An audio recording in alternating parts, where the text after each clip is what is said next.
욥기 24장. 전능하신 분이 심판의 날을 감추시는 게 아니라면 어째서 우리에게 알려주시지 않는가? 살인을 저지르고 도둑질과 거짓말, 불법적인 일들을 밥 먹듯 하고도 무사히 넘어가는 자들이 있지 않은가? 그들은 가난한 이들을 등치고 불행한 이들을 착취하며 의지할 데 없는 자들을 도랑에 밀어넣고 약자들을 괴롭혀 생명의 위협을 느끼게 하네. 가난한 이들은 길 잃은 개와 고양이처럼 뒷골목에서 먹을 것을 찾아 헤매거나 부자들의 쓰레기통을 뒤지며 동량으로 근근히 살아간다네. 집이 없는 그들은 추운 거리에서 떨며 밤을 지새우고 머리 누울 곳조차 찾지 못하네. 비바람에 몸이 젖고 얼어 임시 대피소로 모여들지. 젖먹이 아기를 둔 엄마들은 아기를 빼앗기고 가난한 이들의 어린 자녀들은 납치되어 팔려가네. 그들은 올이 거의 다 빠진 누더기 차림으로 돌아다니고 열심히 일해도 늘 굶주리네. 등골 빠지게 일해봤자 남는 게 없어. 사람들은 여기저기서 죽어가며 고통에 신음하고 있네. 가엾은 이들이 도와달라고 부르짖건만 하나님은 아무 문제 없다는 듯 침묵만 지키시네. 기어이 빛을 피하는 자들이 있더군. 빛이 가득한 길을 피하는 자들이지. 해가 떨어지면 살인자는 자리에서 일어나 가난한 이들을 죽이고 무방비 상태의 사람들을 유린한다네. 성폭력 범들은 땅거미가 지기를 기다렸다가 이제는 아무도 우리를 알아보지 못하겠지 생각하네.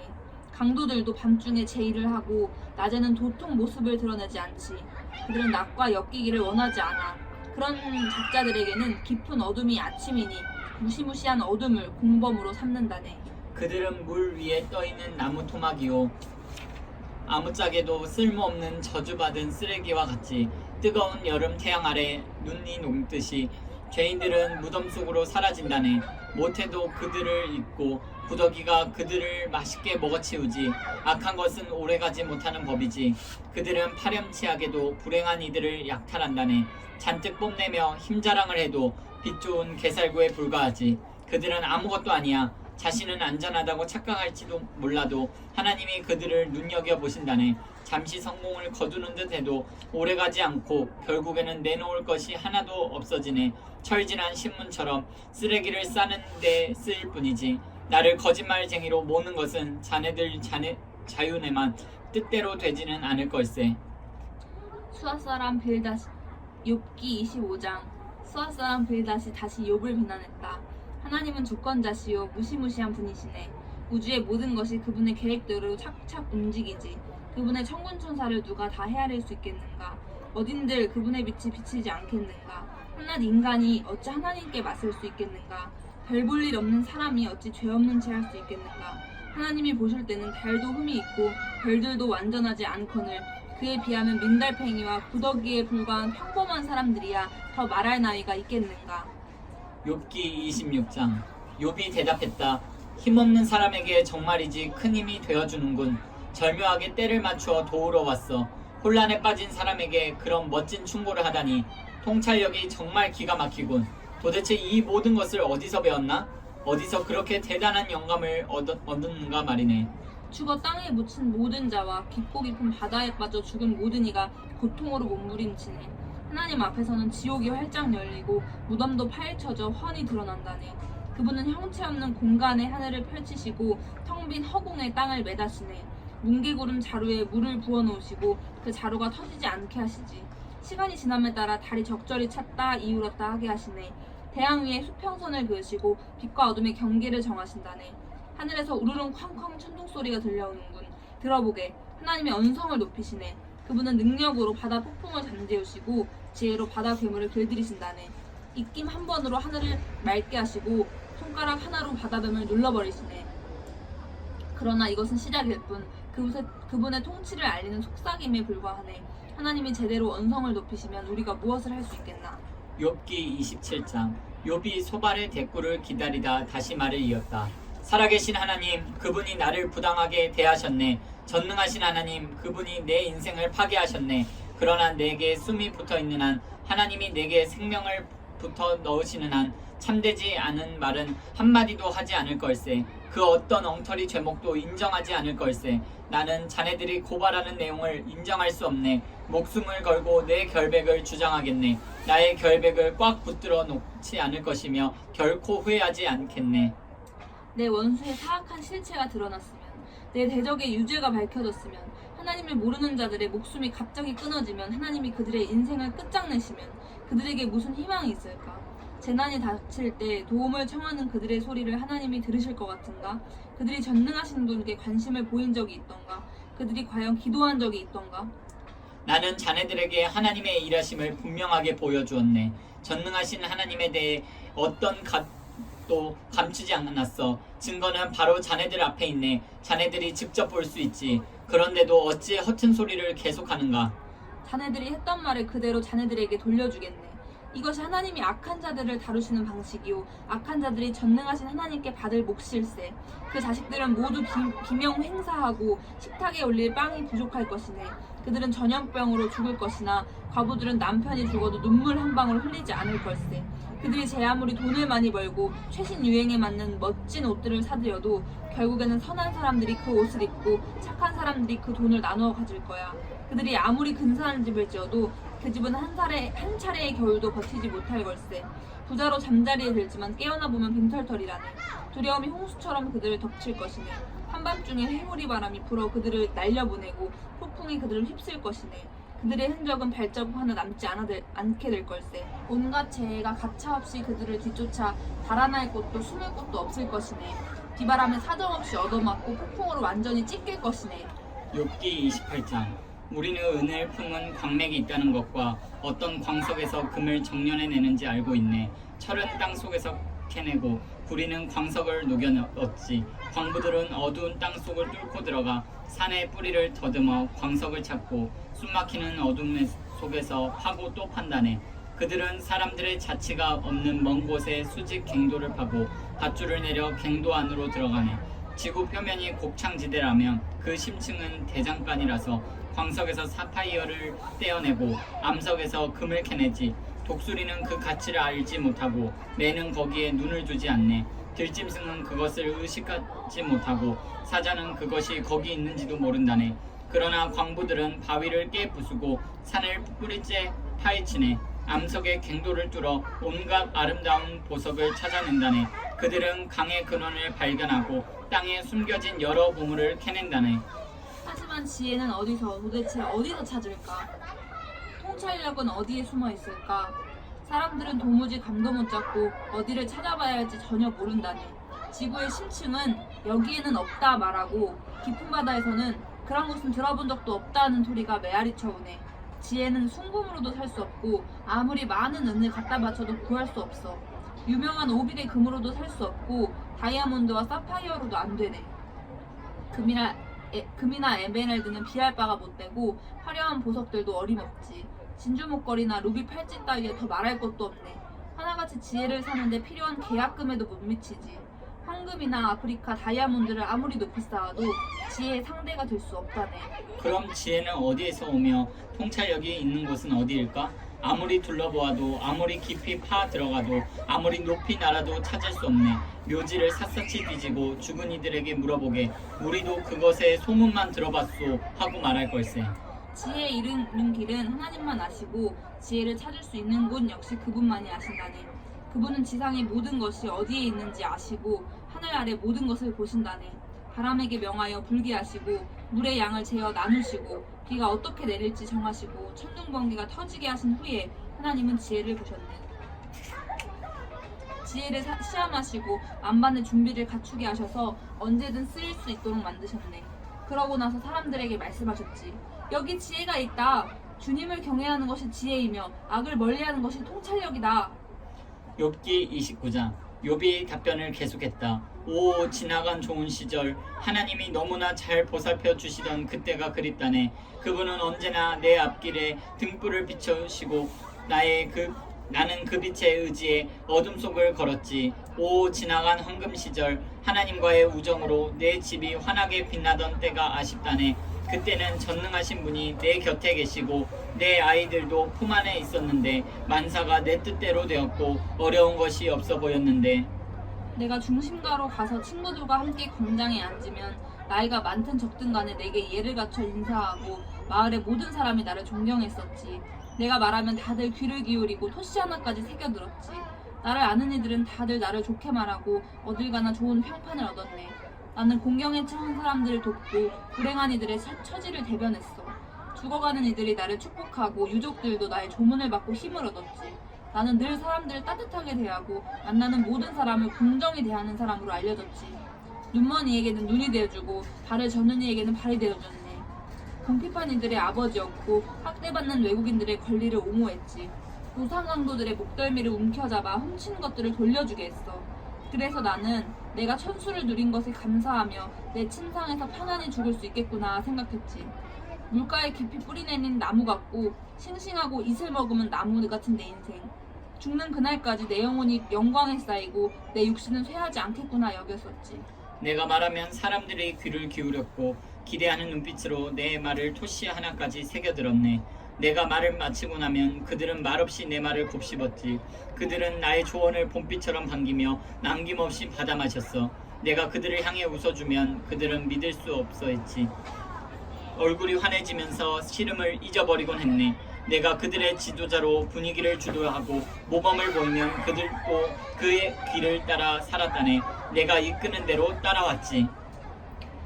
그러나 욥기 30장. 그러나 이제는 아닐세. 이제 나는 저들의 비웃음거리요 나이 어린 불량배와 애송이들의 조롱거리가 되었네. 내가 그 아비들을 미숙한 하룻강아지 정도로 여겼었는데 저들은 아비보다 못한 작자들이네. 아무짝에도 쓸모없는 길바닥의 더러운 동물이지. 그들은 굶주린 채 먹을 것을 찾아 뒷골목을 뒤지고 달을 보고 지저대네.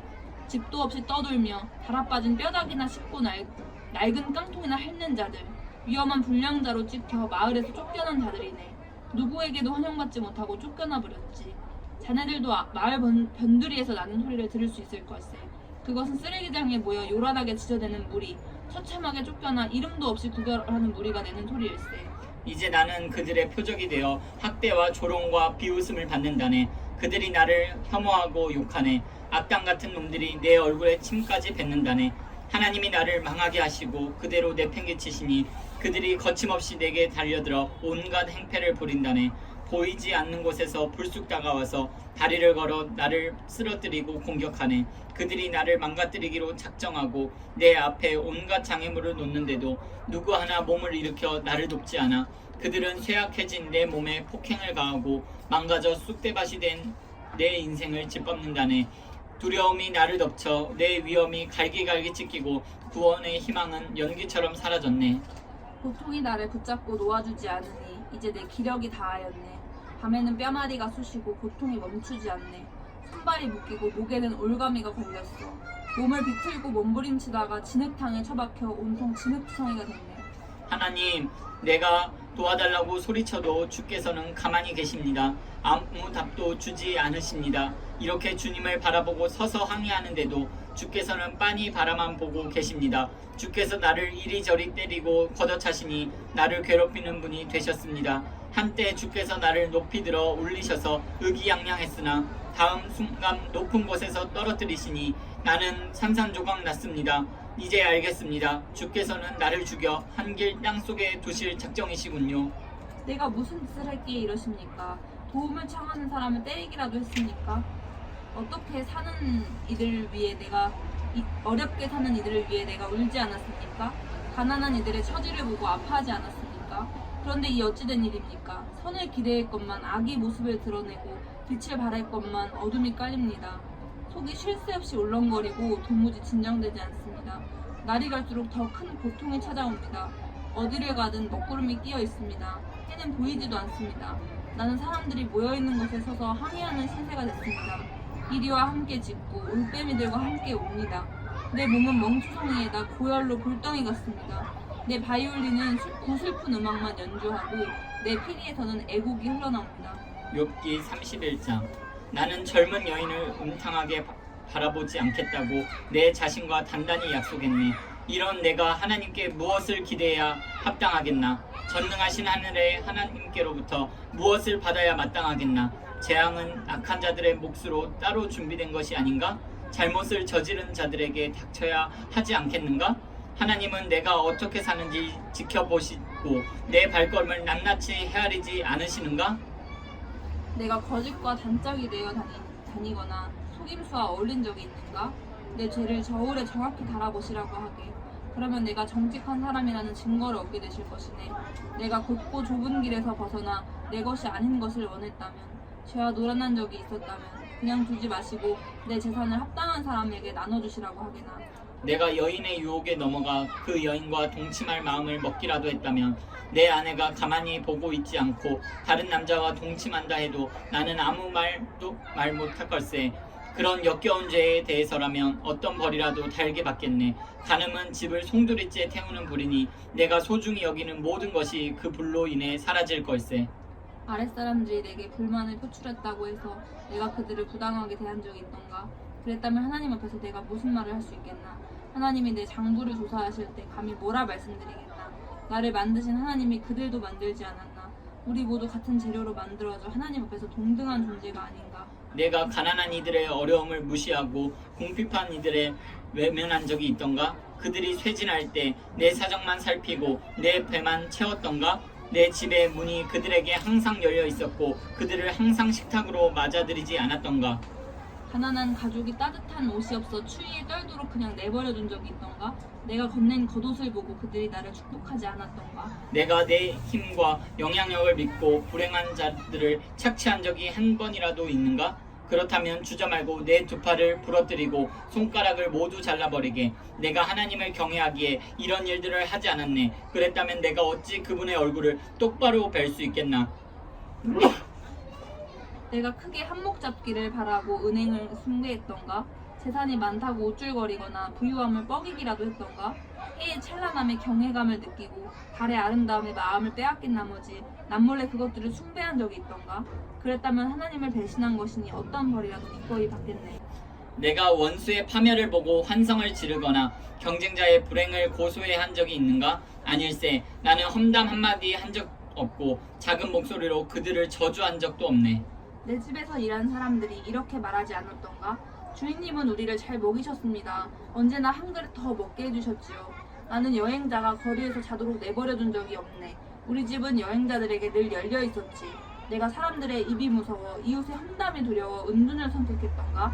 아담처럼 죄를 숨기고 잘못을 덮으려고 문을 닫아 걸었던가? 자네들도 잘 알다시피 나는 그러지 않았네. 오, 누구 내 말을 들어줄 사람 없을까? 나는 답변서를 작성하고 서명까지 마쳤네. 이제는 전능하신 분께서 대답하실 차례일세. 그분의 기소장을 보고 싶군. 내 답변서는 누구나 볼 수 있네. 그 내용을 종이에 큼지막하게 써서 동네를 돌 생각이거든. 나는 왕자부터 거지까지 모든 사람들에게 내 삶의 행적을 낱낱이 해명할 생각이네. 내가 경작하는 땅이 나를 고소하거나 바디랑들이 혹살에 당해 눈물을 흘린다면, 나의 이익을 위해 땅을 훼손하거나 정당한 땅 주인들을 쫓아낸 적이 있다면, 그 땅에서 밀 대신 엉겅퀴가 자라고 보리 대신 잡초가 나도록 저주해도 무방하네. 이로써 새 친구를 향한 욥의 말이 끝났다. 욥기 32장. 욥의 세 친구는 침묵에 잠겼다. 할 말을 다 했는데도 욥이 자신의 잘못을 조금도 인정하지 않고 완강하게 버티니 어찌할 도리가 없었다. 이렇게 되자 엘리후는 화가 났다. 엘리후는 람 족속 출신인 부스 사람 바라겔의 아들이다. 그는 하나님보다 자신이 의롭다고 주장하는 욥을 참을 수 없었고 욥의 말에 변변히 대답도 못하고 그의 잘못을 입증하지 못하는 세 친구도 못마땅했다. 그들보다 나이가 어렸던 엘리후는 자신이 말할 기회를 기다리고 있었는데 세 사람이 논증에 지친 것을 보고 참아왔던 분노를 터뜨렸다. 부스 사람 바라겔의 아들 엘리후가 말했다. 나는 어리고 어르신들은 연로하신 데다 경험도 많습니다. 그래서 나는 지금까지 입을 다물고 논의에 끼어드는 것을 자제했습니다. 나는 줄곧 생각했습니다. 경험의 힘이 드러나겠지. 저분들은 오래 살아온 만큼 더 지혜로울 거야. 그러나 내 생각이 틀렸음을 깨달았습니다. 지혜로운 사람에게 통찰력을 주는 것은 사람 안에 있는 하나님의 영, 곧 전능하신 분의 숨결이더군요. 전문가가 지혜를 독점하는 것은 아니며 나이가 들었다고 반드시 분별력이 있는 것도 아니더군요. 그래서 나도 소신을 밝히기로 했습니다. 잘 들어주십시오. 내 생각을 정확히 말씀드리지요. 어르신들이 말할 때 한마디도 놓치지 않고 귀 기울여 들었습니다. 적절한 말을 찾으시는 동안 귀를 쫑긋 세웠습니다. 그런데 어르신들이 입증한 게 있습니까? 하나도 없습니다. 어르신들의 말은 욥의 마음을 전혀 움직이지 못하더군요. 우리는 할 만큼 했다. 이제는 하나님이 욥을 정신 차리게 하실 차례다 하고 변명하지 마십시오. 욥은 아직 나와 논쟁하지 않았습니다만 나는 어르신들과 같은 논리를 사용하지 않을 테니 염려 놓으십시오. 이제 세 분께는 달리 하실 말씀이 없습니까? 물론 없을 겁니다. 어르신들은 완전히 엉터리니까요. 어르신들이 하던 말을 딱 멈추었으니 내가 더 이상 기다릴 이유가 없겠지요? 내 의견을 말할 준비가 되었습니다. 그렇습니다. 내가 말할 차례입니다. 때가 됐습니다. 나는 할 말이 많습니다. 당장이라도 속에서 터져나올 것 같습니다. 땅 밑에 용암처럼 끓어오릅니다. 폭발 직전의 화산 같습니다. 속 시원히 속에 있는 말을 해야겠습니다. 돌려 말하지 않겠습니다. 진실을, 오로지 진실만을 말하겠습니다. 나는 누구에게라도 아첨할 줄 모르지만 혹시라도 그랬다가는 나를 만드신 분이 지체 없이 나를 처단하실 것입니다.